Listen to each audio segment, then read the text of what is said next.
নমস্কার, ডিজিটালে আপনাদের সকলকে স্বাগত। এই মুহূর্তে আমরা দাঁড়িয়ে আছি বিজেপির জেলা অফিসে। এখানে একটু পরেই এসে পৌঁছবেন খড়দহের বিধায়ক কল্যাণ চক্রবর্তী মহাশয়, এসে পৌঁছবেন জেলা প্রেসিডেন্ট চণ্ডীচরণ মহাশয় এবং আরো অনেক নেতৃবৃন্দ, মহিলা মোর্চার যে সমস্ত কর্মীরা রয়েছেন, যে সমস্ত নেতৃবৃন্দ রয়েছেন তারা, এছাড়া আরো অনেক সদস্যা। আজকের এখানে মূলত একটি অনুষ্ঠান আছে, সেটি হচ্ছে দীর্ঘ 12 বছর এক নাগারে আমাদের মোদিজি ভারতবর্ষের প্রধানমন্ত্রী হিসেবে তার দায়িত্বভার পালন করে চলেছেন। তার 12 বছর পূর্তি উৎসব হলো, সেই সম্পর্কে আজকে এখানে একটি প্রেস মিট আছে। চলুন ভিতরে যাওয়া যাক। নমস্কার, আমরা ভারতীয় জনতা পার্টি কলকাতা উত্তর শহরতলি জেলার পক্ষ থেকে মোদিজির যে বিশ্বাস এবং ভরসার উন্নয়নের এবং জনকল্যাণের যে 12 বছর পূর্তি হয়েছে, সেই 12 বছর পূর্তি উপলক্ষে প্রেস কনফারেন্সের জন্য আমরা বসেছি এবং আমাদের রাজ্য সরকারের 1 মাস পূর্ণ হয়েছে। জনকল্যাণমূলক কাজ থেকে শুরু করে ডেভেলপমেন্টের যা যা কাজ আছে তার বিস্তারিত নিয়ে আজকে আমরা প্রেস কনফারেন্স করছি। এই প্রেস কনফারেন্স গোটা ভারতবর্ষ জুড়ে হচ্ছে, পশ্চিমবঙ্গেও প্রতিটা জেলা স্তরে, জেলা কার্যালয়ে বা বিভিন্ন জায়গায় এই প্রেস কনফারেন্স হচ্ছে। আমাদের এখানে এই বিশ্বাসের এবং ভরসা এবং জনকল্যাণের যে মোদিজির 12 বছর, সেই সম্পর্কে বিস্তারিত বলবেন আমাদের রাজ্য প্রবক্তা, মুখ্য প্রবক্তা মাননীয় বিমল শঙ্কর মহাশয়, অধ্যাপক বিমল শঙ্কর মহাশয়। উনি তার বিস্তারিত বলবেন। তার জন্যই আজকে সাংবাদিক বন্ধুদের আমরা এখানে ডেকেছি, যে পুরো বিষয় নিয়ে যে আমরা কিভাবে মোদিজি 12 বছর কাজ করেছেন এবং এই 1 মাস বর্তমান কিভাবে কাজ করেছেন, সেই সম্পর্কিত বিষয় নিয়ে আমরা প্রেস কনফারেন্স করছি। প্রেস কনফারেন্স করবেন মাননীয় বিমল শঙ্কর নন্দ মহাশয়, রাজ্য মিডিয়া সেল কনভেনার। নমস্কার, আপনাদের সবাইকে আজকের এই সাংবাদিক সম্মেলনে স্বাগত জানাই। আমাদের প্রিয় এএনএসডি জেলা সভাপতি অ্যাডভোকেট চণ্ডীচরণ রায় মহাশয়, এখানে যারা উপস্থিত আছেন ভারতীয় জনতা পার্টির বিশিষ্ট এবং আমাদের প্রিয় কার্যকর্তাবৃন্দ, এবং আপনারা যারা সাংবাদিকরা এই দুপুরের দাবদাহ উপেক্ষা করেও এই সাংবাদিক সম্মেলনে এসেছেন, আপনাদের সবাইকে আমি স্বাগত জানাই। আসলে গত কিছুদিনে একটা নিঃশব্দ বিপ্লব ভারতবর্ষে কিন্তু ঘটে গেছে এবং সেটা সকলের কাছে জানানো উচিত। ভারতের প্রধানমন্ত্রী, যশস্বী প্রধানমন্ত্রী শ্রী নরেন্দ্র দামোদর দাস মোদী এদেশের ইতিহাসে সবচেয়ে দীর্ঘ সময় ধরে ধারাবাহিকভাবে নির্বাচিত প্রধানমন্ত্রী হওয়ার গৌরব ইতিমধ্যেই অর্জন করে ফেলেছেন এবং আজকে তার প্রধানমন্ত্রীত্বের 4402তম দিন। 4402 দিন ধরে তিনি কিন্তু প্রধানমন্ত্রিত্ব গ্রহণ করেছেন, চালিয়েও যাচ্ছেন। এবং এই উপলক্ষে আমাদের মাননীয় রাষ্ট্রীয় সভাপতি শ্রীযুক্ত নীতিন নবীনজি, তিনি 12 বছর বিশ্বাসের উন্নয়নের যেটা চলছে, সেটা গত 5 তারিখ থেকে শুরু হয়েছে 5ই জুন এবং চলবে 21শে জুন পর্যন্ত। তার মধ্যে একটি জনমতকে সঠিকভাবে তৈরি করার একটা গুরুত্বপূর্ণ মাধ্যম। আপনাদের মাধ্যমেই মানুষ কিন্তু বুঝতে পারে যে কোথায় কি ঘটছে এবং সেটা আপনারা জনগণের সামনে তুলে ধরেন। তাই প্রিয় সাংবাদিক বন্ধুদের মাধ্যমেই আমরা প্রাথমিকভাবে মানুষের কাছে পৌঁছে দিচ্ছি এই বার্তাগুলো, যে গত 12 বছর ধরে কিভাবে বিশ্বাস, আস্থা এবং উন্নয়নের মাধ্যমে এই দেশ সামনের দিকে এগিয়ে চলেছে এবং এগিয়ে নিয়ে চলেছেন মাননীয় প্রধানমন্ত্রী নরেন্দ্র দামোদর দাস মোদী। আমরা 3টি ফেজে আলোচনা করব। 1 বিশ্বাস, 2 জনকল্যাণ এবং 3 উন্নয়ন। এই 3টে ফেজে আমরা মাননীয় প্রধানমন্ত্রীর যে অবদান সেগুলোকে আলোচনা করব। এখন দেশের জনগণ গত 12 বছর ধরে প্রমাণ করে চলেছেন যে যখন কোনো সিদ্ধান্ত রাষ্ট্র স্বার্থে নেওয়া হয়, যখন সরকার কেবল শাসন করে না, সেবা করে, তখন জনগণ কিন্তু তাকে সমর্থন দেয়। অনেকে বলে না শাসন কার্য পরিচালনা করা, আমরা দেখবেন আমরা শাসন কার্য কথাটা বলি না, আমরা বলি সেবা কার্য। আমরা তাদের সেবা করার জন্য আমরা সেই সেবা করে চলেছি, এবং আমরা যে সিদ্ধান্ত নেব সেটা রাষ্ট্র স্বার্থেই নেব, আমাদের কোনো ব্যক্তিগত স্বার্থের নয়। আমরা যখন দেখি যে মাননীয় প্রধানমন্ত্রী নরেন্দ্র মোদীর নেতৃত্বে ভারতের জনগণ সেই বিশ্বাসের সম্পর্কে আবদ্ধ হয়েছে, তখন কিন্তু আমরা বুঝতে পারি সত্যি দেশের দিশা, দেশের যে দিশা সেটা কতখানি বদলে গেছে। কোনো পরিবারতান্ত্রিকতা নয়, কোনো ব্যক্তিগত উদ্যোগে ব্যক্তিগত স্বার্থে নেওয়া নয়, সম্পূর্ণভাবে দেশের সাধারণ মানুষের স্বার্থে যে সিদ্ধান্ত নেওয়া হচ্ছে, উন্নয়নের পথে আমরা এগিয়ে চলেছি, আমরা সেদিকেই কিন্তু এগিয়ে যাচ্ছি। এই বিশ্বাস শুধু প্রচারের মাধ্যমে কিন্তু তৈরি হয়নি, বরং অত্যন্ত কঠিন সময়ে নেওয়া হয়েছে রাষ্ট্রকে সামনে রাখার নীতি নিয়ে। আমরা সেই যুব সমাজের সামনেই রয়েছি, তাদের সামনে রেখেছি যারা এই দেশকে এগিয়ে নিয়ে চলেছে। আমরা সেই নারীদের সামনে রেখে এগিয়ে চলেছি যারা এই দেশকে ভরসার পথে এগিয়ে নিয়ে চলেছে, এই দেশকে উন্নত করছে। আমরা সেই কৃষকদের সামনে রেখে এগিয়ে চলেছি যারা অন্নদাতা হয়ে আমাদের পেটে অন্ন যোগাচ্ছে। তাই এই বিশ্বাস ভারতীয় জনতা পার্টিকে সামনের দিকে এগিয়ে নিয়ে যাচ্ছে। আজকে 22টি অঙ্গরাজ্যে হয় বিজেপি এককভাবে বা এনডিএর মাধ্যমে কিন্তু ক্ষমতায় রয়েছে, কম কথা নয়। অধিকাংশ বড় রাজ্য এখন ভারতীয় জনতা পার্টি কিংবা এনডিএর নিয়ন্ত্রণে রয়েছে, সরকার আমরা নিয়ন্ত্রণ করছি। মাননীয় প্রধানমন্ত্রীকে তার পদে আসীন করে 25 বছর পরে এক দল সংখ্যাগরিষ্ঠতা ভিত্তিক শাসন ব্যবস্থা প্রতিষ্ঠিত হয়, তখন মানুষ মোদিজির ওপর ভরসা রাখে এবং কোটি কোটি মানুষ তারা আস্থা রাখে যে পারলে এই সরকারটাই পারবে, অন্য কেউ পারবে না। 2019 সালে এই বিশ্বাস আরো বেশি করে ফিরে আসে, আরো বেশি আসন নিয়ে আমরা ক্ষমতায় ফিরেছি। আরো বড় জনাদেশ একটা স্পষ্ট করে যে মানুষ কেবল প্রতিশ্রুতি চায় না, মানুষ কিন্তু ফলাফল দেখতে চায়। আজকে এই যে জনবিশ্বাস, সেবা, উন্নয়ন, সেটা 12 বছর পূর্ণ করে মাননীয় প্রধানমন্ত্রীর নেতৃত্বে ভারতীয় জনতা পার্টির নেতৃত্বে এনডিএ সরকার 13 বছরের দিকে এগিয়ে চলেছে। এটি ভারতের পরিবর্তনশীল আত্মবিশ্বাস, মজবুত নেতৃত্ব এবং জনগণের যে অটুট বিশ্বাস তারই গল্প। তাই মাননীয় প্রধানমন্ত্রী সব সময় বলেন যে দেশের প্রথম অধিকার কার? দরিদ্র মানুষ, কৃষক, যুব এবং নারীদের। এই দেশের ওপর সবচেয়ে বেশি অধিকার কিন্তু 2024 সালে যখন টানা তৃতীয়বারের জন্য তিনি পদে শপথ নেন, যে প্রথম ফাইলে তিনি স্বাক্ষর করেন, সে ফাইলটা কি ছিল? কৃষকদের জন্য উন্নয়নের একটি ফাইল, অন্য কিচ্ছু নয়। কৃষক উন্নয়নের যে কৃষক সম্মান এবং কল্যাণ সম্পর্কিত যে সিদ্ধান্ত, বাবা সাহেব আম্বেদকর ন্যায় বিচারের প্রতীক। অনেক কষ্ট করে তিনি মানুষ হয়েছিল, অনেক কষ্ট করে, বাবা যায় না এতটা কষ্ট সেই সময় ছিল, তাকে করতে হয়েছিল। সেই পঞ্চতীর্থ লন্ডন, নাগপুর, দিল্লি, মুম্বাই, সর্বত্র যেখানে যেখানে বাবা সাহেব আম্বেদকরের স্মৃতি জড়িয়ে আছে, আমরা সেগুলোতে স্মারক নির্মাণ করেছি এবং সেগুলোকে তীর্থক্ষেত্রে পরিণত করার সিদ্ধান্ত নিয়েছি। আদিবাসী সমাজ খুব শ্রদ্ধা করে তাদের একজন নায়ককে, বিরসা মুন্ডা। তার নেতৃত্বে ব্রিটিশের বিরুদ্ধে বিদ্রোহ করেছিল আদিবাসীরা। সেই বিরসা মুন্ডার জন্ম জয়ন্তীকে আমরা জনজাতীয় গৌরব দিবস ঘোষণা করেছি।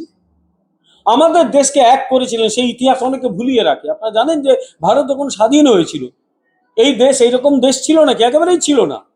কটা অঙ্গরাজ্য ছিল জানেন? 562টা অঙ্গরাজ্য। কোনোটা ছোট গ্রামের মতো, কোনোটা হায়দ্রাবাদ, সব জায়গায় রাজা।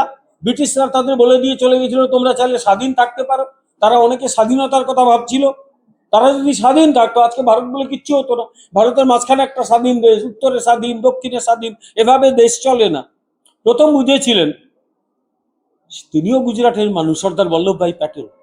এক করেছিলেন গোটা দেশকে, সব রাজাদের বুঝিয়েছিলেন যে এভাবে স্বাধীনতা পাওয়া যায় না, জনগণ স্বাধীন হয়েছে, তোমরাও জনগণের সঙ্গে স্বাধীন হও না। তাদের ডেকে বুঝিয়ে তিনি এক অখণ্ড দেশ তৈরি করেছিলেন। তারই স্মৃতিতে আমরা বড়দার কাছে বানিয়েছি স্ট্যাচু অফ ইউনিটি, ওটা বিশ্বের সবচেয়ে উঁচু একটি স্মারক প্রতিমা। সেটা এখন গোটা পৃথিবীর মানুষদের দ্রষ্টব্য হিসেবে গুরুত্ব পেয়েছে। একটি লৌহ সর্দার লৌহ মানে লৌহ মানব বলা হতো, তার লোহার তৈরি মূর্তি। আমরা ঔপনিবেশিকতার হাত থেকে দেশকে মুক্ত করার জন্য ঔপনিবেশিকতার যে সমস্ত স্মারক ছিল আস্তে আস্তে সরাচ্ছি। আপনারা জানেন দিল্লিতে একটা রাস্তার নাম ছিল রাজপথ, তার নাম দেওয়া হয়েছে কর্তব্য পথ। সেই কর্তব্য পথে নেতাজি সুভাষচন্দ্র বসুর বিশাল এক মূর্তি স্থাপিত হয়েছে। আগের কোনো সরকার এই বাঙালির মহানায়ককে সেই মর্যাদা দেয়নি, নরেন্দ্র মোদী সরকার কিন্তু দিয়েছেন। নতুন সংসদ ভবন তৈরি করা হয়েছে, জাতীয় প্রতীকগুলো পুনর্বিকাশ করা হয়েছে, রেসকোর্স নাম বদলে লোককল্যাণ মার্গ করা হয়েছে, মুঘল গার্ডেনের নাম বদলে অমৃত উদ্যান করা হয়েছে। নতুন সংসদে রাখা হয়েছে সেঙ্গেল বলে একটা জিনিস, ওটা তামিলনাড়ু থেকে আনা। আমরা যাকে রাজদণ্ড বলি, ন্যায়দণ্ড, ওরা বলে সেঙ্গেল। আগেকার রাজারা যখন রাজা হতেন তাদের হাতে সেই দণ্ডটা তুলে দেওয়া হতো, সেটা ছিল ন্যায় বিচারের প্রতীক। ওখান থেকে এনে সংসদে রাখা হয়েছে সেই সেঙ্গেল। আন্দামান নিকোবর দ্বীপপুঞ্জের দ্বীপ কয়েকটার নাম বদল করা হয়েছে। নেতাজি সুভাষচন্দ্র বসু যে স্বপ্ন দেখেছিলেন শহীদ এবং স্বরাজ দ্বীপ, সেইভাবে নাম রাখা হয়েছে। এবং পোর্ট ব্লেয়ারের নাম রাখা হয়েছে শ্রী বিজয়পুরম। আমরা পুরনো ইতিহাসকে আস্তে আস্তে বদলে নতুন ইতিহাস রচনা করছি। ভারত মাতার স্মারক মুদ্রা আমরা প্রকাশ করেছি। আমরা দিল্লিতে তৈরি করেছি জাতীয় যুদ্ধ স্মারক। এখানে সেই সমস্ত সেনানীর নাম সোনার অক্ষরে লিপিবদ্ধ আছে যারা দেশের জন্য প্রাণদান করেছেন। আদিবাসী জাদুঘর, সাংস্কৃতিক কেন্দ্র, এগুলো তৈরি করে তাদের প্রতি সম্মান দেওয়া হয়েছে। নরেন্দ্র মোদীর নেতৃত্বে বিশ্বের মঞ্চগুলিতে ভারতের কতটা প্রভাব বেড়েছে সেটা আমি যদি বলি আপনারা বুঝতে পারবেন। আপনারা জানেন যে আজ থেকে 4 বছর আগে গোটা পৃথিবী যখন অতিমারী করোনার আতঙ্কে হয়ে একেবারে ঘরে সেঁধিয়ে গেছে, ভারতবাসীরা বুক চেতিয়ে লড়াই করেছে। মাননীয় প্রধানমন্ত্রীর নেতৃত্বে তৈরি হয়েছে এখানে ভ্যাকসিন মৈত্রীর মাধ্যমে 99টি দেশে আমরা ভ্যাকসিন দিয়েছি। অথচ দেখুন যখন ভ্যাকসিন তৈরি করা হলো, অনেকেই বলতে শুরু করলো, এখানকার প্রাক্তন যে সব শাসক নেত্রীরা ছিলেন, নেতা নেত্রীরা বলতেন ও ভ্যাকসিন নেওয়া যাবে না, মানুষ মরে যাবে। তারা সবার আগে লাইনে দিয়ে ভ্যাকসিনটা নিয়ে নিয়েছিল। উত্তরপ্রদেশে মুলায়ম সিং যাদবের ছেলে অখিলেশ যাদব বললেন ওই ভ্যাকসিন নিলে মরে যেতে হবে, আমরা কেউ নেব না। উনি সবার আগে ভ্যাকসিনটা নিয়ে নিয়েছিলেন। ভারতবর্ষ কথা দিয়েছিল এই ভ্যাকসিন আমরা তৈরি করব, পৃথিবীর সব দেশকে আমরা ভ্যাকসিন দেব। 99টি দেশকে ভ্যাকসিন দিয়েছি, দরিদ্র দেশকে বিনা পয়সায় ভ্যাকসিন দিয়েছি। ভ্যাকসিন না পেয়ে আমেরিকার প্রেসিডেন্ট রেগে গেল, এমন অবস্থা। নিজের দেশে আমেরিকার মতো দেশ, ভারতের কত বড় অর্থনীতি ভারতের চেয়ে, সেখানে বডি প্যাক হয়ে বেরোচ্ছে মৃতদেহ। ভারতবর্ষ কিন্তু বাঁচিয়ে দিয়েছিল গোটা পৃথিবীকে। এটাই হচ্ছে মোদীর নেতৃত্ব। G20-তে সভাপতিত্ব করা, 39টি দেশে নতুন দূতাবাস, 70 লক্ষ কোটি টাকার ফরেন ডিরেক্ট মানে ইনভেস্টমেন্ট আমাদের এখানে এসছে। আর 38টি দেশের সঙ্গে 9টি মুক্ত বাণিজ্য চুক্তি হয়েছে। ভারত তার নিজের ঐতিহ্য সংরক্ষণ করছে। যেরকম ভারতে ইউনেস্কো 44টি জায়গাকে বিশ্ব হেরিটেজ সাইট বলে ঘোষণা করেছে। আমাদের অমূল্য প্রাকৃতিক সম্পদ দীর্ঘদিন ধরে ব্রিটিশ রাজত্ব থেকে নিয়ে চলে যাওয়া হয়েছিল, হাজার হাজার বছরের পুরনো মূর্তি, মুদ্রা। মোদী সরকার সেগুলো আস্তে আস্তে ফিরিয়ে আনার সিদ্ধান্ত নিয়েছে। অনেকগুলো ফিরিয়ে এনে সেগুলো মিউজিয়ামে রাখা হয়েছে। আমাদের যে ঐতিহ্য, আপনারা জানেন ভারতীয় ঐতিহ্য হচ্ছে যোগব্যায়াম। যোগব্যায়াম করে মুনি ঋষিরা বহু বছর বাঁচতেন, সুস্থ থাকতেন, এবং সেটা গোটা পৃথিবীতে কতটা জনপ্রিয়। আগামী 21শে জুন আন্তর্জাতিক যোগ দিবস পালন করা হবে। মাননীয় প্রধানমন্ত্রী এখানেই আসছেন যোগ দিবস পালন করতে। মাননীয় প্রধানমন্ত্রী 32টি দেশ থেকে আন্তর্জাতিক সম্মান পেয়েছেন, যেগুলো তার একার নয়, এটা ভারতবর্ষের সম্মান। বিশ্বের বিভিন্ন সমীক্ষক গোষ্ঠী তারা যে সমীক্ষা করছে তাতে বিশ্বের সবচেয়ে জনপ্রিয় প্রধানমন্ত্রী হিসেবে মাননীয় প্রধানমন্ত্রী নরেন্দ্র মোদীর নাম কিন্তু সামনের সারিতে থাকছে। বিশ্বের সবচেয়ে গণতান্ত্রিক নেতা হিসেবে নরেন্দ্র মোদী প্রায় 75% অ্যাপ্রুভাল রেটিং পেয়েছেন। জাতীয় নিরাপত্তা এবং আভ্যন্তরীণ সংস্কারের দিক দিয়ে যদি দেখি, যে মোদী সরকারের আমলে যখনই কোনো চ্যালেঞ্জ এসছে ভারতের ঐক্য এবং অখণ্ডতার উপরে, ভারতবর্ষ তার কড়া জবাব দিয়েছে। তার একটা উদাহরণ সার্জিক্যাল স্ট্রাইক, তার আগে এয়ার স্ট্রাইক, অপারেশন সিন্দুর। জনগণের সুবিধার্থে মধ্য ভারতে যে করিডোর তৈরি করে ফেলেছিল একদল নকশালপন্থী, সেই করিডোরকে উৎখাত করা হয়েছে। আর নকশালপন্থীদের হাত থেকে ভারতবর্ষের আর কোনো মানুষের ভয় পাওয়ার কারণ নেই। আমরা কিন্তু নকশাল মুক্ত ভারতের জায়গায় পৌঁছে গেছি। 12 বছর শুধুমাত্র অর্থনৈতিক বা রাজনৈতিক ভাবে আমরা নিজেদের শক্তিশালী করিনি। বসুধৈব কুটুম্বকম, গোটা পৃথিবীর মানুষ আমার কুটুম্ব, মানে আমার আত্মীয়, এই যে স্লোগান, এই স্লোগান দিয়ে আমরা বিশ্বের সবার কাছে পৌঁছানোর চেষ্টা করছি। গত 12 বছরে দেশ এটা অনুভব করেছে প্রধানমন্ত্রীর নেতৃত্বে, যে মানুষ যখন একসাথে চলে তখন সেই দেশকে কেউ আটকাতে পারে না। যার জন্য, যার প্রমাণ কোভিড মহামারী, মানুষ কিন্তু লড়াই করেছে। মোদী সরকার যখন জনতা কারফিউর আহ্বান জানিয়েছেন যে বাড়ি থেকে বেরোবেন না, সবাই কিন্তু মেনে নিয়েছে সেটা। মানুষ শৃঙ্খলাবদ্ধভাবে মেনেছে। ডাক্তার, নার্স অসম্ভব পরিশ্রম করেছেন। মাননীয় প্রধানমন্ত্রী তাদের বলেছিলেন যে দিয়া জ্বালিয়ে কোনো কিছু বাজিয়ে তাদের প্রতি সম্মান জানাও। কিছু রাজনৈতিক দল এটাকে উল্টোভাবে কথা বলে যে প্রধানমন্ত্রী নাকি থালি বাজিয়ে করোনা ছাড়াতে চেয়েছিলেন। একদম বাজে কথা, মিথ্যে কথা বলে। আপনারা জেনে রাখুন, মাননীয় প্রধানমন্ত্রী বলেছিলেন যে তাদের প্রতি সম্মান জানান। সে ডাক্তার, সে নার্স, অনেকে মারা গেছেন তারা কোভিডের বিরুদ্ধে লড়তে গিয়ে। তাদের প্রতি তো ন্যূনতম সম্মান জানানো উচিত। আমরা সম্মান জানিয়েছি। আজাদি কা অমৃত মহোৎসব, স্বাধীনতার 75 থেকে 100 বছর, এই যে 25 বছর পূর্তি আমরা কিন্তু শুরু করেছি। গ্রামের গলি থেকে একেবারে বড় ভবন সর্বত্র যখন আজাদি কা অমৃত মহোৎসব সূচনা হলো, আমরা পতাকা টাঙিয়েছি। আমাদের লক্ষ্য 100 বছরে এক উন্নত ভারত 2047 সালে। এবং দেশের কোটি কোটি মানুষ তিরঙ্গা সেলফি, অর্থাৎ পতাকার সামনে সেলফি নিয়ে প্রমাণ করেছে যে এই দেশকে তারা কতটা ভালোবাসে। একসঙ্গে পরিচ্ছন্নতা আন্দোলন। আপনারা জানেন যে বিদেশ থেকে যারা আসতো তারা প্রথমেই এই দেশ সম্পর্কে বলতো দেশটা বড় নোংরা। ওপেন ডিফেকেশন, প্রকাশ্যে মলমূত্র ত্যাগ, এটা ছিল ভারতবর্ষে গোটা বিশ্বের সামনে লজ্জার একটা বিষয়। তাকে বন্ধ করা হয়েছে। স্বচ্ছ ভারত অভিযানের মাধ্যমে সেটি একটি সফল অভিযান। ফিট ইন্ডিয়া মুভমেন্টের মাধ্যমে জনগণকে স্বাস্থ্য সচেতন করা হয়েছে। প্রকৃতির উন্নয়নের জন্য গাছ লাগানোর কথা বলা হয়েছে। তার সঙ্গে একটা আবেগ যুক্ত করা হয়েছে, নিজের মায়ের নামে একটা গাছ লাগানো। আমরা সবচেয়ে ভালোবাসি নিজের মাকে। বাবা মা সবাইকে মাকে একটু ভালোবাসি, কারণ মায়ের কাছ থেকে জন্মগ্রহণ করেছি।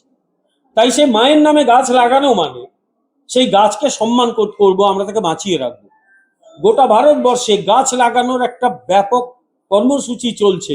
ভারতবর্ষে আপনারা জানেন যে প্রত্যেকটা দেশে জঙ্গল থাকা উচিত 27 থেকে 28%।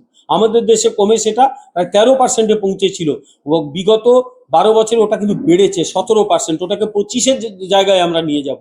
পরিবেশ কিন্তু আমরা ভালো করার চেষ্টা করছি আত্মনির্ভরতার জন্য, আত্মনির্ভর ভারতের জন্য। এই দেশ থেকে তৈরি পণ্য কেনার কথা মাননীয় প্রধানমন্ত্রী বলেছেন। আপনারা জানেন যে খাদি আমাদের মহাত্মা গান্ধীর আমল থেকেই তার জনপ্রিয়তা, কিন্তু মাঝখানে এতটা খারাপ হয়ে গেছিল খাদির কাপড় কেউ কিনতো না। আজকাল খাদির কাপড় করি, আমি যে পোশাকটা পরেছি এটাও খাদির পোশাক, খাদি থেকে কেনা পোশাক। এই মুহূর্তে খাদি গত বছর 1,25,000 কোটি টাকা টার্নওভার করেছে, যে খাদি লসে চলতো। মাননীয় প্রধানমন্ত্রী তাকে 1,25,000 কোটি টাকা টার্নওভারে পরিণত করেছেন, আরো বাড়ছে ভোকাল ফর লোকালের ভাবনা দিয়ে। ফলে পরিকল্পনা আছে, তার সঙ্গে আধুনিকতা আছে। Social media, digital platform, panchayat, school, সর্বত্র এই পরিবর্তনের আবহাওয়া চলছে। লক্ষ্য একটা, 2047 সালের বিকশিত ভারত। এবং এটাই 140 কোটি ভারতবাসীর কাছে আমাদের যে বিশ্বাস, সেটা কিন্তু তৈরি করেছে। ফলে আমরা চেষ্টা করছি যে এক উন্নত, আত্মনির্ভর, গৌরবময় ভারত, যেটা 12 বছরে আমরা কিন্তু অনেকটা অগ্রগমন করতে পেরেছি। 12 বছরে জনকল্যাণ কি কি হয়েছে খুব সংক্ষেপে বলে যাচ্ছি, কারণ বিশাল আছে আমার কাছে, পুরোটা বলবো না। 12 বছরে সবকা সাথ, সবকা বিকাশ, সবকা বিশ্বাস, এই স্লোগান দিয়ে সবাইকে যুক্ত করার জন্য সবকা প্রয়াস, যাতে ব্যক্তি পর্যন্ত সুবিধাগুলো পৌঁছে দিতে পারি। এখন যেটা করছি আর কোনো ভায়া মিডিয়া নয়, মানুষের কাছে সরাসরি সুবিধে পৌঁছে দেওয়া, ডিরেক্ট বেনিফিট ট্রান্সফার, যার জন্য দেখবেন সব মানুষকে ইনসিস্ট করা হচ্ছে আপনার ব্যাংকে অ্যাকাউন্ট খুলুন, আপনার টাকাটা ব্যাংকে চলে যাবে। আমার টাকা আপনি যদি আপনার মাঝখানে আমার কাছে আসে, মাঝখানে সেই টাকা এদিক ওদিক হবেই, কিছু করার নেই, আটকানো যাবে না, কিছু আসবে কিছু মাঝখানে থেকে যাবে। এই জন্য ডিবিটি, ডিরেক্ট বেনিফিট ট্রান্সফার, মাননীয় প্রধানমন্ত্রী মহিলাদের একটা করে অ্যাকাউন্ট খুলতে বলেছিলেন। এই মুহূর্তে সেই অ্যাকাউন্ট প্রায় 50 কোটি খোলা হয়ে গেছে। এতটা ব্যাংকের প্রতি মানুষের ভরসা কিন্তু বাড়ছে। দারিদ্র দূরীকরণ এবং সমৃদ্ধির জন্য কেবল ওই গরিবি হটাওয়ের মতো সস্তা স্লোগান এখন দেওয়া হচ্ছে না, এখন চেষ্টা করা হচ্ছে যে সত্যিকারের তাদের দারিদ্র সীমার ওপরে নিয়ে আসা, যাতে নিচে না নিয়ে চলে যায়। 2014 সাল থেকে আজ পর্যন্ত 25 কোটি মানুষ দারিদ্র সীমার উপরে উঠে গেছেন, তাদের আর দরিদ্র বলা যায় না। এটা একটা বড় সাফল্য। গত 12 বছরে প্রধানমন্ত্রী গরিব কল্যাণ অন্ন যোজনার মাধ্যমে 81 কোটি বেশি মানুষকে পেনশন দেওয়া, রেশন দেওয়া হয়েছে বিনামূল্যে। জনধন যোজনার মাধ্যমে নাগরিকদের ব্যাংকিং পরিষেবায় যুক্ত করা হয়েছে। 58 কোটির বেশি ব্যাংক অ্যাকাউন্ট খোলা হয়েছে, 32 কোটি তাদের মধ্যে মহিলা। প্রধানমন্ত্রী মুদ্রা যোজনার মাধ্যমে 10 লক্ষ টাকা ঋণ দেওয়া হচ্ছে কোনো গ্যারেন্টি ছাড়াই। আজ পর্যন্ত 57.79 কোটি, প্রায় 58 কোটি লোন দেওয়া হয়েছে। আয়করের সীমা আগে ছিল 2 লাখ টাকার বেশি হলেই আয়কর দিতে হতো, এখন সেটা 12.75 লক্ষ টাকা হলে আর মধ্যে আয়কর দিতে হয় না, তার উপরে আয়কর দিতে হয়। যে টাকাটা মানুষ আয়কর দিচ্ছেন না, সেই টাকাটা কিন্তু বাজারে খরচ করছে, বাজারের যে ভলিউম সেটা কিন্তু বাড়ছে। আরেকটি বিষয়, সূর্যঘর বিজলি যোজনা, যাদের বাড়ির ছাদ আছে, মাননীয় প্রধানমন্ত্রী উদ্যোগ নিয়েছেন প্রত্যেকের বাড়িতে, কারণ আমাদের এখানে একটা জিনিস বিনা পয়সায় পাওয়া যায়, আমরা কষ্ট পাই কিন্তু সেটা আমরা সম্পদে ব্যবহার করতে পারি। বাইরে বেরোলেই রোদ, ভয়াবহ রোদ, আমরা কষ্ট পাচ্ছি, সেই রোদ কিন্তু আমাদের সৌর বিদ্যুৎ তৈরি করে দিতে পারে। মাননীয় প্রধানমন্ত্রী যে প্রকল্প নিয়েছেন সৌরঘর বিজলি যোজনা, প্রত্যেকের বাড়িতে রুফটপে সেখানে সোলার প্যানেল বসবে, ইলেকট্রিক তৈরি হবে, মানুষের যে প্রাথমিক চাহিদা মিটিয়ে এবারে গ্রিড তৈরি করা হবে, গ্রিডে সে ইলেকট্রিকটা দিয়ে দিতে পারবে, ন্যাশনাল গ্রিডে ঢুকে যাবে ইলেকট্রিক, মানুষ টাকা আয় করতে পারবে। এতদিন পশ্চিমবঙ্গ সেটা করেনি, এখন কিন্তু আমরা সেই উদ্যোগটা নিচ্ছি। প্রধানমন্ত্রী কিষাণ সম্মান নিধির যোজনা, বছরে 6,000 টাকা সরাসরি নগদ সহায়তা দেওয়া হচ্ছে। আজ পর্যন্ত 4.3 লক্ষ কোটি টাকা দেওয়া হয়েছে 11 কোটি কৃষকের অ্যাকাউন্টে। কিষাণ ক্রেডিট কার্ড যোজনা, 7.71 কোটি কৃষককে প্রায় 10 লক্ষ কোটি টাকা লোন দেওয়া হয়েছে। প্রধানমন্ত্রী আয়ুষ্মান যোজনা আরেকটি গুরুত্বপূর্ণ, একটু 2 লাইন ব্যাখ্যা করতে হয়, যার অভাবে পশ্চিমবঙ্গের মানুষরা একদিন ঠিক মতো চিকিৎসা করতে পারেনি। এখানে কি সব রাজ্যের হেলথ স্কিম করেছিল আগেকার সরকার, একবার একটা হসপিটালে দিলে দ্বিতীয়বার সেই নিত না। আজকে আমরা কিন্তু প্রধানমন্ত্রী আয়ুষ্মান যোজনা পশ্চিমবঙ্গে চালু হয়ে গেছে, গোটা ভারতবর্ষ অনেক আগে গ্রহণ করেছে। প্রধানমন্ত্রী সুরক্ষা বীমা যোজনার মাধ্যমে 58.9 কোটির বেশি মানুষ কিন্তু উপকৃত হচ্ছেন। প্রধানমন্ত্রী আবাস যোজনার মাধ্যমে 4 কোটির বেশি সুবিধাভোগীর মাথার উপরে ছাদ। মাননীয় প্রধানমন্ত্রীর লক্ষ্য, একটি মানুষের মাথায় যেন ছাদ থাকবে না, এটা যেন না হয়, সব মানুষের মাথার উপর ছাদ থাকবে। প্রধানমন্ত্রী স্বনিধি যোজনার মাধ্যমে 74 লক্ষের বেশি হকার ও ছোট ব্যবসায়ীরা ঋণ পেয়েছেন। এই যে যাদের হকার উচ্ছেদের জন্য চোখের জল, বালতি বালতি চোখের জল পড়ে, তাদের কাছে একটা অনুরোধ, এগুলোর কথা তাদের জানিয়ে দিন। আমরা একটা হকারকেও না খেয়ে মরতে দেবো না। আমরা হকার তুলছি কারণ স্টেশন চত্বরটা সাধারণ যাত্রীদের যাতায়াতের জন্য। আমাদের পশ্চিমবঙ্গে এমনিতে রেল স্টেশনে জায়গা কম, তার অর্ধেক যদি হকার নিয়ে বসে যায়, মাঝে মাঝেই দুর্ঘটনা ঘটছে। যে মানুষগুলো দুর্ঘটনায় মারা যায় তাদের তো পরিবার আছে, তাদের তো বাড়ি ফিরে যাওয়ার অধিকার রয়েছে, যার জন্যেই সেই জায়গাগুলোকে পরিষ্কার রাখতে হবে। কিন্তু তাদের স্বনিধি যোজনার মাধ্যমে লোন দিয়ে আমরা কাজ করাতে পারি। আমরা হকারের বিরুদ্ধে নই, কিন্তু আমরা সরকারি জায়গার জবরদখলের বিরুদ্ধে। হকাররা হকিং করতেই পারে, কোথাও কোনো বাধা নেই, এবং তার জন্য প্রধানমন্ত্রী যোজনা রয়েছে।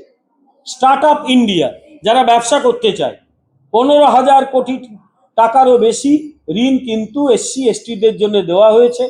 প্রধানমন্ত্রী বিশ্বকর্মা যোজনার অধীনে 30 লক্ষ কারিগরদের, সনাতন কারিগরদের স্কিল লোন দেওয়া হয়েছে। উপজাতি কল্যাণের জন্য 15,000 কোটি টাকার বাজেট বরাদ্দ দেওয়া হয়েছে। প্রধানমন্ত্রী উজ্জ্বলা যোজনার মাধ্যমে 11 কোটি মহিলাকে বিনামূল্যে স্বচ্ছ জ্বালানি সংযোগ দেওয়া হয়েছে। লাখপতি দিদি যোজনার মাধ্যমে 3 কোটির বেশি মহিলা লাখপতি দিদি সুবিধা পেয়েছেন। মেয়েদের ভবিষ্যৎ সুরক্ষিত করতে 4.5 কোটিরও বেশি প্রধানমন্ত্রী সুকন্যা সমৃদ্ধি অ্যাকাউন্ট খোলা হয়েছে। সবচেয়ে বেশি ইন্টারেস্ট সেই অ্যাকাউন্টে পাওয়া যায়। আমরা সবাইকে বলছি, মেয়ে সন্তান হলে তার নামে সুকন্যা সমৃদ্ধি যোজনা করুন, ব্যাংকে করুন, পোস্ট অফিসে করুন। সবচেয়ে বেশি মানে ইন্টারেস্ট কিন্তু ওখানে পাওয়া যায়, অন্য কোথাও পাওয়া যায় না। প্রযুক্তিকে সাধারণ মানুষের কাছে পৌঁছে দিতে ইজ অফ লিভিং কে শক্তিশালী করা হচ্ছে, অর্থাৎ সহজ জীবনযাপন। নিরাপত্তা বাহিনীতে মহিলা কর্মকর্তাদের সংখ্যা বেড়েছে 3,000 থেকে 11,000। প্রধানমন্ত্রীর নেতৃত্বে 12 বছরে সরকারি প্রকল্পগুলির তদারকির জন্য এখন ডিজিটাল ড্যাশবোর্ড তৈরি করা হয়েছে। প্রকল্পগুলো কোন জায়গায় রয়েছে আর ওখানে গিয়ে দেখার দরকার নেই, প্রকল্পের স্থলে ডিজিটাল ড্যাশবোর্ড দিয়ে আপনি বুঝতে পারবেন বর্তমান প্রকল্পের অবস্থাটা কি। সরকারি মার্কেট প্লেস পোর্টালের মাধ্যমে সরকারি কেনাকাটা স্বচ্ছ হয়েছে। ভারত নেট প্রকল্পের অধীনে 2.14 লক্ষ গ্রাম পঞ্চায়েতকে ব্রডব্যান্ডে যুক্ত করা হয়েছে। মেডিকেল কলেজে ব্যাপক ঘাটতি, উচ্চ ফি একটা বড় সমস্যা ছিল। দরিদ্র মানুষ, যে ফ্যামিলির মানুষ, তারা মেডিকেল ছাত্র হওয়ার স্বপ্ন দেখতে পারতো না। গত 12 বছরে 13টি নতুন এইমস খোলা হয়েছে। আপনারা জানেন আমাদের পশ্চিমবঙ্গেও, উত্তরবঙ্গে একটা এইমস খোলার প্রতিশ্রুতি দেওয়া হয়েছে, আর কল্যাণীতে একটা এইমস ইতিমধ্যেই মোটামুটি চালু হয়ে গেছে। উত্তর পূর্বে স্বাস্থ্য খাত সেটা কিন্তু উপেক্ষিত ছিল, এখন সেটা কিন্তু আস্তে আস্তে সেই জায়গায় স্বাস্থ্য পরিকাঠামো বাড়ছে। আসামে প্রথম এইমস স্থাপন করা হয়েছে। বাচ্চাদের বিনামূল্যে টিকাকরণের জন্য মিশন ইন্দ্রধনুষ। প্রতিটি ঘরে শৌচাগার পৌঁছে দেওয়ার জন্য স্বচ্ছ ভারত মিশনে 12 কোটির বেশি শৌচাগার নির্মাণ। জল জীবন মিশনের মাধ্যমে 16 কোটির বেশি ঘরে বিশুদ্ধ পানীয় জল পৌঁছে দেওয়া। গত 12 বছরে সৌভাগ্য যোজনার অধীনে 100% বিদ্যুতায়ন করা। বহু বছর ধরে পশ্চিমবঙ্গের মানুষ কেন্দ্রীয় সরকারের জনকল্যাণের সুবিধাগুলো পায়নি। ইচ্ছে করেই পশ্চিমবঙ্গে কেন্দ্রীয় প্রকল্প আনা হয়নি, স্বাস্থ্য বীমা আনা হয়নি, বাড়ি তৈরির যে প্রকল্প নেওয়া হয়নি, কিষাণ স্বাস্থ্য বীমা যোজনা নেওয়া হয়নি। এখন কিন্তু সেগুলো নেওয়া হচ্ছে। এগুলো করা হয়েছিল একটাই কারণে, মানুষকে কেন্দ্রীয় সরকারের প্রকল্প থেকে দূরে রাখার জন্য। ভয় ছিল একটাই, যে তাতে মাননীয় প্রধানমন্ত্রীর হয়তো গুরুত্ব বাড়বে। কিন্তু আগেকার সরকার যারা চালাতেন তারা ভাবতে পারেননি, কেন ভাবেননি যে মানুষের সুবিধা হবে। তো প্রধানমন্ত্রীর নাম এমনি সবাই জানে, নতুন করে বলার দরকার নেই, অথচ এরা কিন্তু ক্ষুদ্র রাজনৈতিক স্বার্থে সেটাকেও আটকে রেখেছিল। পরিস্থিতি এখন বদলাচ্ছে। পশ্চিমবাংলাতেও আমরা কিন্তু আচ্ছে দিন বা ভালো দিন আনবো। ভারত, পশ্চিমবাংলা এক সময় 50-60-এর দশকে ভারতের সবচেয়ে উন্নত রাজ্য ছিল। একটা ছোট কথা বলি, আপনারা অবাক হয়ে যাবেন। প্রথম পে কমিশন যখন হয়েছিল গোটা ভারতবর্ষে, জানেন পশ্চিমবঙ্গে পে কমিশন হয়নি। কেন হয়নি বলুন তো? কারণ পশ্চিমবঙ্গে তখন মাইনে গোটা ভারতবর্ষে 1 নম্বর। সবাই বলতো পশ্চিমবঙ্গের মতো মাইনে দাও আমাদের। সেই জন্য ওরা পে কমিশন করেছে, আমরা করিনি, কারণ সবাই পশ্চিমবঙ্গের মতো হতে চাইছে। সেই সময় উত্তরপ্রদেশে একটা কথা চলতো যে ছেলে কাজ পাচ্ছে না, ওকে একটু কলকাতা পাঠিয়ে দাও, এটা কাজকর্ম জুটে যাবে। এই ছিল পশ্চিমবঙ্গের ভাবমূর্তি। এখানকার কলেজ বিশ্ববিদ্যালয়ে পড়তে আসতো, এখানকার অধ্যাপক, এখানকার ডাক্তার, এখানকার ইঞ্জিনিয়ারদের বাইরের রাজ্য পুজো করতো। এখন আমরা কি দিই? আমরা পরিযায়ী শ্রমিক সাপ্লাই করি। এই হাল করে রেখে দিয়ে গেছে সিপিএম এবং তৃণমূল কংগ্রেস। আমরা তাকে বদলাবো এবং পশ্চিমবাংলাকে আবার সামনের দিকে নিয়ে যাব। ন্যাচারালি এটা শুধুমাত্র একটা সরকার পরিচালনা নয়, মোদির 12 বছর এই দেশকে এক উন্নত দেশ করার একটা সংকল্প। তাই উন্নত দেশ করতে গেলে উন্নয়ন করতে হবে। সেই উন্নয়নগুলো কি কি? মূল মন্ত্র রাষ্ট্র নির্মাণ, এক শক্তিশালী রাষ্ট্র নির্মাণ। যার জন্য কি দরকার? এক সশক্ত, মানে শক্তিশালী, সমৃদ্ধ, সুরক্ষিত ভারত। মাননীয় প্রধানমন্ত্রীর কথাতেই উন্নয়ন আমাদের জন্য 24 ঘন্টা 7 দিন 12 মাস চলার একটি নিয়ম। 12 মাস চলবে, 30 দিন চলবে, 7 দিন চলবে, 24 ঘন্টা চলবে। সবসময় উন্নয়নের কথাই আমরা কিন্তু ভাববো। আমরা যার শিলান্যাস করি তার উদ্বোধন করি। আমরা জানেন অনেকে শিলান্যাস করতেন, তারপর কোথায় শিলাপোতা হলো কেউ জানতো না। আমরা কিন্তু শিলান্যাস করার পর উদ্বোধনটাও করি। সঠিক অর্থে 12 বছরের মোদির সরকারের মূল যে চরিত্র সেটা হলো উন্নয়নের, বিশ্বাসের, জনকল্যাণের এমন একটি স্বর্ণযুগ যা ভারতের চিত্রকে বদলে দিয়েছে। 12 বছরে আমরা অনুসরণ করছি সবকা সাথ, সবকা বিকাশ, সবকা বিশ্বাস, সবকা প্রয়াস। এবারে উন্নয়নের কতগুলো উদাহরণ। গ্রামীণ সড়ক, আপনারা জানেন যে সব গ্রামগুলোকে জুড়ে দিতে প্রথম প্রধানমন্ত্রী গ্রামীণ সড়ক যোজনা চালু করেছিলেন ভারতের প্রাক্তন প্রধানমন্ত্রী অটল বিহারী বাজপেয়ী। বিখ্যাত সোনালী চতুর্ভুজ তাঁর আমলে চালু হয়েছিল, যেটা এখন ভারতের ইকোনমি সিট দাঁড়া। তো মাননীয় প্রধানমন্ত্রী নরেন্দ্র মোদী সেখান থেকে শুরু করেছেন এবং গত 12 বছরে প্রায় 4 লক্ষ কিলোমিটার পাকা রাস্তা তৈরি করা হচ্ছে। আগে যে রাস্তা যেতে 4-5 ঘন্টা লাগতো, 1 ঘন্টার কম সময়ে আমরা বেরিয়ে চলে যাচ্ছি। আপনারা যদি কখনো উত্তরপ্রদেশে যান, আপনারা একটু দেখবেন উত্তরপ্রদেশে কটা এক্সপ্রেসওয়ে তৈরি হয়েছে, কত ঘন্টায় 120-130 কিলোমিটার আপনি সেই রাস্তা পেরোতে পারছেন। সুবিধাটা কি? একটা জায়গা থেকে অন্য জায়গায় দ্রুত পৌঁছতে পারছেন। আধুনিক যুগের এইটাই প্রয়োজন। কৃষকদেরও তো সুবিধা হয়েছে। এক্সপ্রেসওয়ের পাশে যে জমি যারা চাষ করে তারা তাদের ফসলগুলোকে অতি দ্রুত শহরে পৌঁছে দিতে পারছে, লাভ হচ্ছে, ক্ষতিকারণ নেই। কিন্তু আজকে কৃষকরা কঠোর পরিশ্রমের ফসল বাজারে পৌঁছে দিতে পারছেন। বিজেপি সরকার কৃষকদের জন্য তাদের নীতি তৈরি করেছে যাতে উৎপাদন বাড়ে। দেশে খাদ্যশস্য উৎপাদন এখন রেকর্ড জায়গায় পৌঁছেছে, 12,000 লক্ষ মেট্রিক টন। বিশাল একটা হিসেব। আমরা শস্য উৎপাদন করতে পারছি, আমাদের অন্নদাতারা আগের চেয়ে অনেক বেশি শক্তিশালী। ভারত এখন বিশ্বের সবচেয়ে বড় দুগ্ধ উৎপাদনকারী দেশ। গত 1 দশকে 61.8% দুগ্ধ উৎপাদন বেড়েছে। আগে দুগ্ধ কোত্থেকে আনতাম? অস্ট্রেলিয়া থেকে আমরা দুগ্ধ আমদানি করতাম, দুগ্ধ এবং দুগ্ধ জাতীয় পণ্য, অস্ট্রেলিয়া, নিউজিল্যান্ড। এখন ভারত দুগ্ধ উৎপাদন করছে। 14-15 সালে ছিল 146.30 মিলিয়ন টন, সেটা 2024-25-এ হয়েছে 247 মিলিয়ন টন। এতটা দুগ্ধ উৎপাদন আমরা করছি। এই প্রসঙ্গে আপনাদের জানিয়ে রাখি, পশ্চিমবঙ্গের নতুন সরকার মাননীয় প্রধানমন্ত্রী শ্রী শুভেন্দু অধিকারীর নেতৃত্বে যে জার্নি শুরু করেছে, তার প্রথম সবচেয়ে বড় ইনভেস্টমেন্ট করতে এসে জানেন? আমুল। তারা হাওড়ার সাঁকরাইল এক বিশাল দইয়ের কারখানা স্থাপন করছে 600 কোটি টাকা খরচ করে। পশ্চিমবাংলাও কিন্তু পূর্ব ভারতের বৃহত্তম দুগ্ধ এবং দুগ্ধজাত পণ্য তৈরির মানে একটা রাজ্যে পরিণত হচ্ছে। কৃষিক্ষেত্রে সেচের পরিধি কম ছিল, সেটা বিপুলভাবে বেড়েছে। প্রধানমন্ত্রী কৃষি সিঞ্চাই যোজনা, সেখানে বলা, তার স্লোগানটা হচ্ছে পার ড্রপ মোর ক্রপ, 1 ফোঁটা জল মানে আরেকটু উন্নতি। এবং সেখানে 2015-16 সাল থেকে এখন 109 লক্ষ হেক্টরেরও বেশি কৃষি জমিকে মাইক্রো ইরিগেশন আন্ডারে নিয়ে আসা হয়েছে। 2014 সালে দেশে মোট জাতীয় মহাসড়ক ন্যাশনাল হাইওয়ে ছিল 91.287 কিলোমিটার, আর সেটা বৃদ্ধি পেয়ে হয়েছে 1.46 লক্ষ কিলোমিটার। একটু সহজ ভাষায় 1.5 লক্ষ কিলোমিটারের বেশি হয়েছে। প্রতিদিন 34 কিলোমিটারের বেশি মহাসড়ক তৈরি হচ্ছে, যেটা 2014 সালে ছিল 11.6 কিলোমিটার প্রতিদিন। আমরা দুর্গম এলাকায় পৌঁছে গেছি। কাশ্মীরে যাবেন, পৃথিবীর সবচেয়ে উঁচু চেনাব ব্রিজ, নিচে কয়েকশো মিটার নিচে চেনাব নদী বয়ে যাচ্ছে, তার উপর দিয়ে কিন্তু রেল যাচ্ছে। পাম্বান ব্রিজ, অটল টানেল, এগুলো কিন্তু আমাদের যে শৌর্য, আমাদের যে ইঞ্জিনিয়ার, তাদের যে কৃতিত্ব, তার কিন্তু পরিচায়ক। রেলের আধুনিকীকরণ, আপনারা জানেন যে এখন ভারতীয় রেলে 99.4% ব্রডগেজ বিদ্যুতায়ন হয়ে গেছে। খুব কম মানে ডিজেলের ট্রেন চলে। হয়তো এই 2027-এর মধ্যে আর ডিজেল ট্রেন আমরা তুলে দেবো। এই প্রয়োজনে কিছু হয়তো ইয়েগুলোতে থাকবে, আর ডিজেল ট্রেন দিয়ে গাড়ি টানা হবে না, হয়ে গেছে, আমরা মানে কাজ করে ফেলেছি। 1317-র বেশি রেল স্টেশন হচ্ছে অমৃত ভারত যোজনার অধীনে। বিশ্বমানের স্টেশন তৈরি হবে, তার মধ্যে একটি হলো আমাদের দমদম জংশন স্টেশন। অনেকে বলে যে সেখানে কি করে হকার উচ্ছেদ হলো ইত্যাদি ইত্যাদি।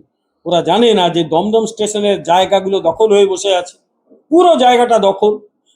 দমদম স্টেশন হচ্ছে এই মুহূর্তে পশ্চিমবঙ্গের অন্যতম মানে কি বলবো মানে বা পাবলিক ইউজ করে এমন একটা জনঘনত্ব ভিত্তিক স্টেশন, মিনিটে কয়েক হাজার লোক নামে সেখানে, সেই জায়গায় যদি প্ল্যাটফর্ম চওড়া না হয়, পরিষ্কার পরিচ্ছন্নতা না থাকে, দেখবেন এখন ইয়েগুলোকে বাইরে নিয়ে চলে যাওয়া হয়েছে, টিকিট কাউন্টার 4 নম্বর প্ল্যাটফর্মে টিকিট কাউন্টার সরানো হয়েছে, 1 নম্বরেরটাও সরিয়ে দেওয়া হবে, নতুন টিকিট কাউন্টার তৈরি হচ্ছে, বিশাল জায়গা বাড়ানো হচ্ছে আপনার আমার মতো মানুষের সুবিধের জন্য।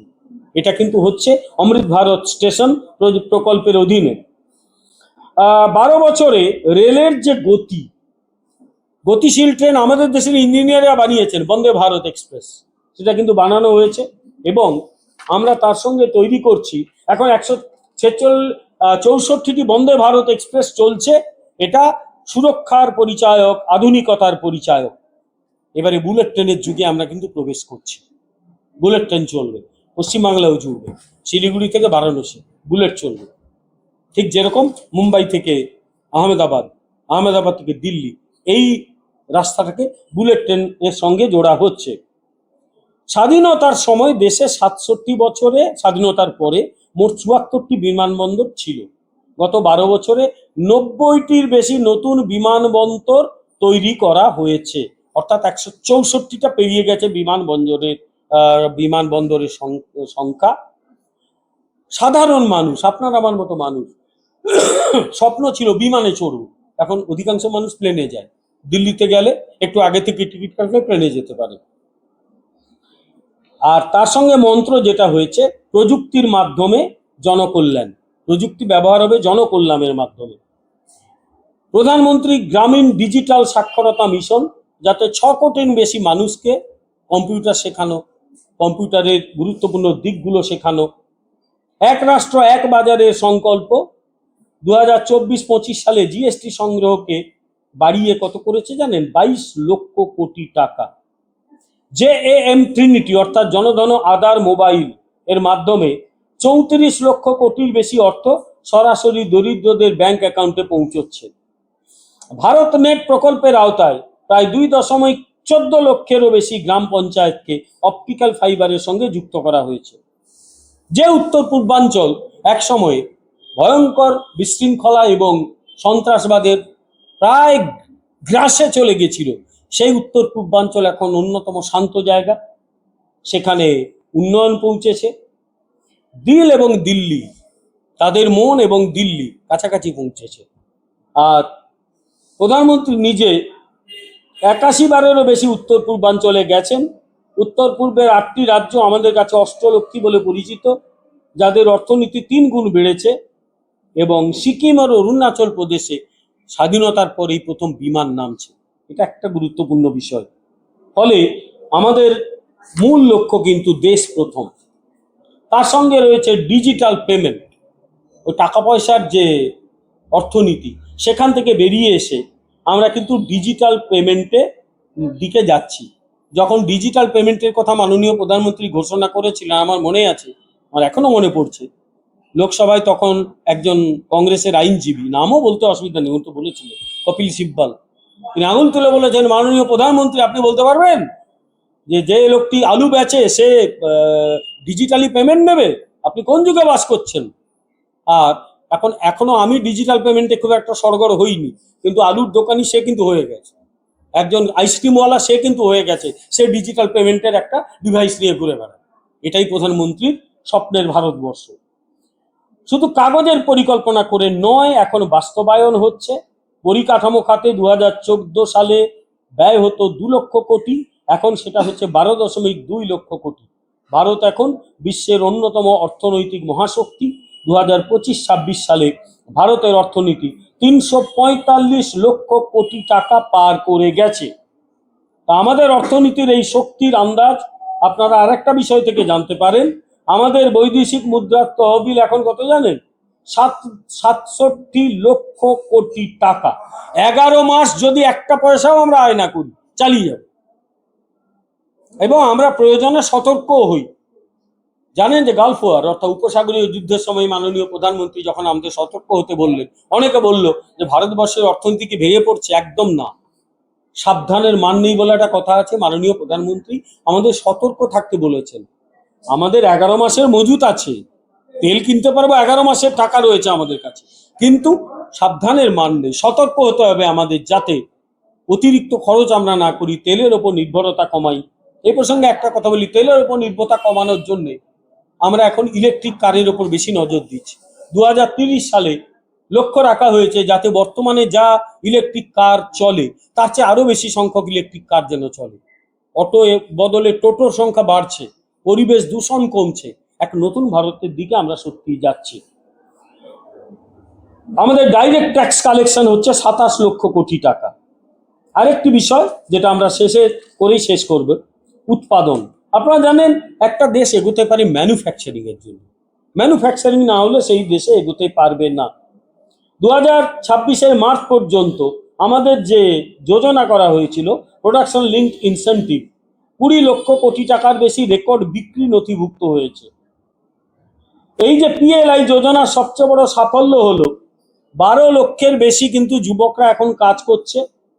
মেক ইন ইন্ডিয়া, এই ধরনের উৎপাদন ভিত্তিক যে উদ্যোগ, তার মাধ্যমে কতগুলো সংস্কার করা হয়েছে, মানুষ কাজ পাচ্ছে।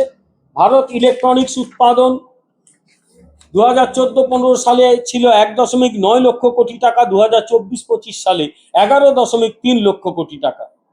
একটা সময় ভারত বিদেশের ওপর পুরো নির্ভরশীল ছিল, এখন কিন্তু বিদেশ ভারতের উপর নির্ভরশীল। ভারত তাদের ওপর, আন্তর্জাতিক রাজনীতিতে আমরা বলি গ্লোবাল ভিলেজ, একটা দেশ অন্য দেশের উপর নির্ভরশীল থাকবে। কিন্তু আগে ভারতবর্ষ বোধহয় গম কিনতেও বিদেশের কাছে হাত পাতত, এখন ভারত যদি গম বিক্রি কমিয়ে দেয়, ইউরোপের বাজারে গমের দাম, আটার দাম কয়েক গুণ বেড়ে যায়। এটাই নতুন ভারতবর্ষ। ভারত এখন বিশ্বের দ্বিতীয় মোবাইল প্রস্তুতকারক। এই যে মোবাইল, এটাই আমাদের দেশে কিন্তু তৈরি হতো না, এটা এখন আমাদের দেশে তৈরি হচ্ছে। দেখবেন উত্তরপ্রদেশে নয়ডাতে কত মোবাইল কারখানা তৈরি হয়ে গেছে। ভারতবর্ষ এখন তৈরি করছে মোবাইল। মোদী সরকারের 12 বছরে প্রতিরক্ষার ক্ষেত্রে বিপুল সম্ভাবনা তৈরি হয়েছে। উত্তরপ্রদেশ এবং তামিলনাড়ুতে দুটো বিশাল ডিফেন্স ইন্ডাস্ট্রিয়াল করিডোর তৈরি হয়েছে। 12 বছরে এখন প্রতিরক্ষার 65% যন্ত্রপাতি আমাদের দেশে তৈরি হয়, আমরাই তৈরি করি। বন্দুক, গুলি আমরাই তৈরি করি। আগে ছিল 65 থেকে 70% আমরা বাইরে থেকে আমদানি করতাম। 2014-15 সালে প্রতিরক্ষা উৎপাদন যেখানে ছিল 46,429 কোটি, 24-25 হয়েছে 1.54 লক্ষ কোটি টাকা। আগে ভারত প্রতিরক্ষা সামগ্রী ম্যাক্সিমাম আমদানি করতো, রপ্তানি করতো খুব কম। 2014 সালে 1,150 কোটি টাকা রপ্তানি করতাম, এখন বাইরে পাঠাই 38,400 কোটি টাকা। এখন অনেক দেশ আমাদের কাছ থেকে ব্রাহ্মস মিসাইল কেনে, এটা ভারতের কৃতিত্ব। আর সবচেয়ে বড় কথা, ভারত এখন এক স্টার্ট আপ কালচার তৈরি করেছে। 2014 সালে 500টা স্টার্ট আপ, যারা শিল্প ব্যবসা শুরু করেছে, এরকম 500টা ছিল।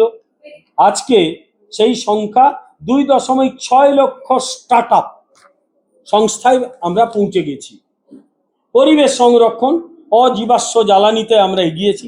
আমি আগেই বললাম, তেলের খরচ কমাতে আমরা ইলেকট্রিক কারের দিকে নজর দিচ্ছি, সৌরশক্তির দিকে নজর দিচ্ছি। আর সব শেষে যেটা আমাদের আসে সেটা হচ্ছে সাংস্কৃতিক পুনর্জাগরণ। আপনারা জানেন ভারতবর্ষ বহু পুরনো, হাজার হাজার বছরের পুরনো দেশ। এখানে রয়েছে পুরনো মন্দির, বহু পুরনো ধর্মীয় যে সমস্ত স্মারক, সেগুলোকে সাজিয়ে গুছিয়ে আমরা বিশ্বের কাছে যদি দেখাতে পারি, নিজেদের ঐতিহ্য রক্ষিত হবে, বাইরে থেকে মানুষজন আসবে। শ্রীরামের বিশাল মন্দির স্থাপিত হয়েছে অযোধ্যায়, লক্ষ লক্ষ কোটি কোটি দর্শক আসেন। অযোধ্যা এখন তীর্থক্ষেত্র প্লাস অর্থনৈতিক কার্যকলাপের গুরুত্বপূর্ণ ক্ষেত্র। 12 বছরে বুদ্ধ সার্কিট এবং রাম সার্কিট, শ্রীরামচন্দ্রের স্মৃতি বিজড়িত জায়গাগুলোতে রাম সার্কিট, ভগবান বুদ্ধের স্মৃতি বিজড়িত বুদ্ধ সার্কিট আমরা তৈরি করেছি এবং তীর্থক্ষেত্রগুলি খোল নলচে আমরা বদলে ফেলেছি। 12 বছরে আমাদের এই সেবা এবং সুশাসন প্রত্যেকটি মানুষের জীবনে, শিশু, যুব, নারী, দরিদ্র, কৃষক, তাদের জীবনে অভূতপূর্ব পরিবর্তন এনেছে। লক্ষ্য আমাদের বিকশিত ভারত 2047 সালে। তাই আপনাদের সকলের কাছে আমাদের অনুরোধ যে আমরা একটা শক্তিশালী ভারতবর্ষ গড়ে তুলি। আগে নিজেদের শক্তিশালী ভাবতাম না, আগে ভাবতাম আমরা আমদানি করি, আমরা উৎপাদন করতে পারি না, আমরা যুদ্ধে খালি হেরে যাই। যুদ্ধে জিতলেও আমাদের সৈনিকরা বুকে রক্ত দিয়ে যেতে, আমাদের নেতৃত্ব সেটা চুক্তি করে হারিয়ে আসে, অন্যরা আমাদের সঙ্গে কথা বলে চুক্তি করে নেয়। এটা নতুন ভারতবর্ষ। এখানে ভারতবর্ষের উপর আক্রমণ করলে অপারেশন সিন্দুর হবে। ভারতবর্ষের উপর আক্রমণ করার সাহস দেখালে ভারতবর্ষ তার বিরুদ্ধে পাল্টা ব্যবস্থা নেবে। তাই এই 140 কোটি মানুষের জন্য যে ভরসা, সেই ভরসা আমরা দিতে পেরেছি, এবং এই জন্যেই মাননীয় প্রধানমন্ত্রী বলছেন সবকা সাথ, সবকা বিকাশ, সবকা বিশ্বাস। সকলের বিশ্বাস আমরা অর্জন এভাবেই করতে চলেছি। আগামীতে এক উন্নত ভারতবর্ষ 2040-এ প্রথম দুটো দেশের মধ্যে পৌঁছানোর লক্ষ্য নিয়ে মাননীয় প্রধানমন্ত্রীর নেতৃত্বে আমরা এগিয়ে চলেছি। এই কটি কথা আপনাদের সামনে বললাম। আপনারাই হচ্ছেন জনমত গঠনকারী। আপনাদের মাধ্যমে লক্ষ লক্ষ মানুষ এটা জানবে যে কিভাবে ভারতবর্ষ এগিয়ে চলেছে সামনের দিকে। নমস্কার।